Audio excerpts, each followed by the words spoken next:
Olá pessoal, tudo bem? Nessa semana nós vamos dar continuidade às características do continente asiático, mas agora nós vamos falar um pouquinho mais sobre as principais características naturais, tá? Nesse primeiro momento sobre o relevo.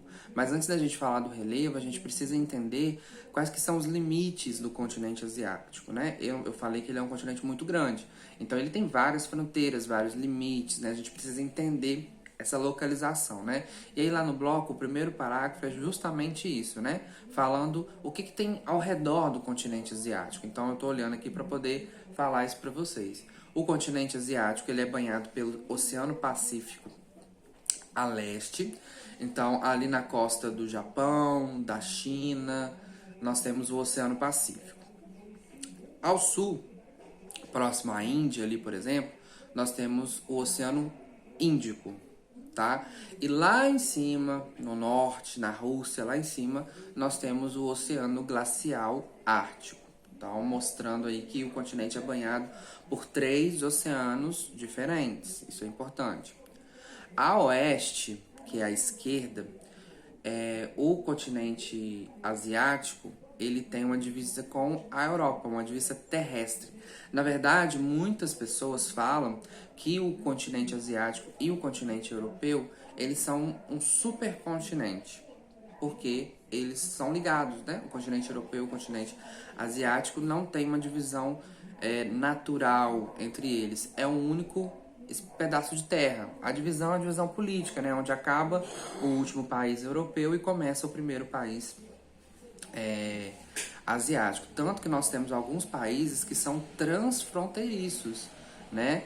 Nós temos, por exemplo, a Turquia. A Turquia, um pedaço dela fica na Europa e um outro pedaço fica na Ásia, mostrando essa relação entre esses dois continentes. Mas continuando. Além da divisão terrestre com a Europa, a Ásia também tem uma divisão de mares, né? Tem o Mar Mediterrâneo, o Mar Negro e o Mar Cáspio, que banha tanto a Europa quanto a Ásia. E naquele limite terrestre que eu falei, o que marca a formação mais evidente que marca essa divisão são os Montes Urais, né, que é conhecida aí por dividir a Ásia da Europa. Já com relação à África, o limite é o Mar Vermelho, né? O Mar Vermelho separa a África da Ásia.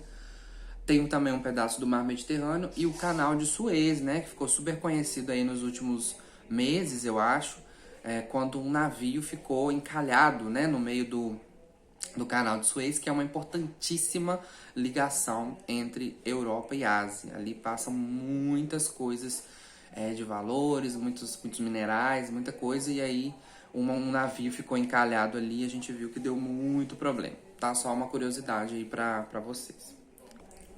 E aí, pessoal, sobre algumas características naturais, nessa semana a gente vai falar um pouco sobre o relevo, né? Com relação ao território da Ásia, a gente viu que é um território muito grande, então ele tem essa variedade aí também de relevos. Na verdade, a gente considera 3 principais relevos e formações, né, de relevo no continente asiático: as ilhas, as planícies, os planaltos e as cordilheiras, que a gente enquadra numa única categoria.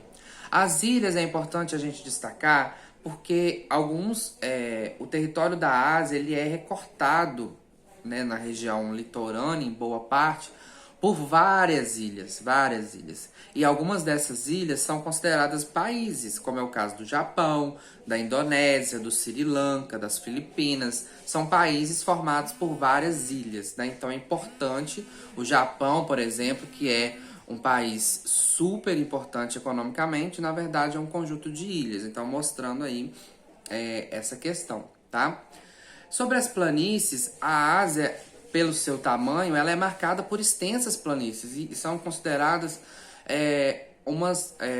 as planícies mais férteis e maiores do mundo, né? Algumas delas, né? Não todas, mas algumas delas são consideradas as planícies maiores e mais férteis do mundo.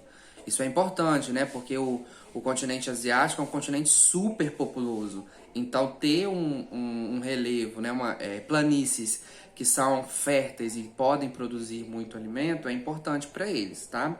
E 4 grandes planícies se destacam. Isso tudo tá no bloco, tá? Eu tô lendo aqui, mas tá no bloco. A planície da Mesopotâmia, né? Mesopotâmica, que está relacionado com com rios Tigre e Eufrates. A bacia Indo-Gangéica, que fica na Índia, que está relacionada ao rio Ganges. Então, as planícies, elas geralmente estão relacionadas a um grande rio, tá? As planícies do norte, do litoral oriental da China. E as planícies da porção ocidental da Sibéria, tá? Claro que na Sibéria a gente não vai ter solos agricultáveis o tempo todo, porque lá boa parte fica congelada. Mas quando não tá, é um solo bom, tá bom? E por último nós vamos falar dos planaltos e das cordilheiras. E aí, quando a gente fala, né, desses relevos mais altos, a primeira coisa que vem na nossa cabeça é o Monte Everest, né? O Monte Everest, ele é o ponto mais alto de uma grande cordilheira, que é a cordilheira do Himalaia, tá? O Monte Everest, ele marca a fronteira entre o Nepal e o Tibete, né? Então, sempre relevo, sempre essas coisas naturais marcam fronteiras também.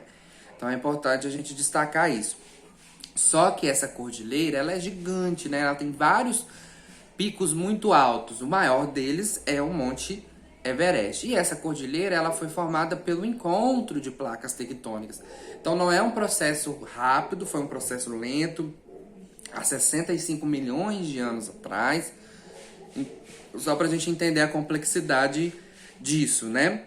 Existem várias outras cordilheiras, é um relevo muito montanhoso, porém não é a maior parte, né? Essas cordilheiras, elas sempre têm planaltos atrelados a ela. O que são planaltos? São regiões mais elevadas, porém que não têm tantos picos que se destacam, né? Planaltos, se a gente for colocar aí na ponta do lápis, são planos altos, mas claro que não é retinho, né? Existem algumas ondulações, mas essas ondulações, elas são menos perceptíveis, não existe um pico do Everest no Planalto, né? O pico do Everest fica na cordilheira, nas partes mais acidentadas, tá? E esse Planalto gigantesco, que é super importante para eles, é o Planalto do Tibete, que tem cerca aí de 5.000 metros de altitude. O Monte Everest tem mais de 8.000, quase 9.000 metros. O Planalto do Tibete, em média, tem 5.000 metros, então também é muito alto. Só que ele é mais plano, então tem ali uma população, uma comunidade, e ele é importante porque vários rios que banham a Ásia, os países asiáticos, nascem no Planalto do Tibete. Então ele é muito importante ali para a Ásia, tá? Então, pessoal, é isso, um resumo bem bacana. Vocês vão fazer as atividades, tem uma atividade de pesquisa lá sobre o Monte Everest, quais que são as dificuldades que as pessoas enfrentam para poder subir, né? Algumas pessoas querem escalar o monte, então vocês vão dar uma pesquisada, existem vários vídeos no YouTube sobre isso, é bem tranquilo, tá bom? Qualquer dúvida é só me chamar. Valeu, até a próxima.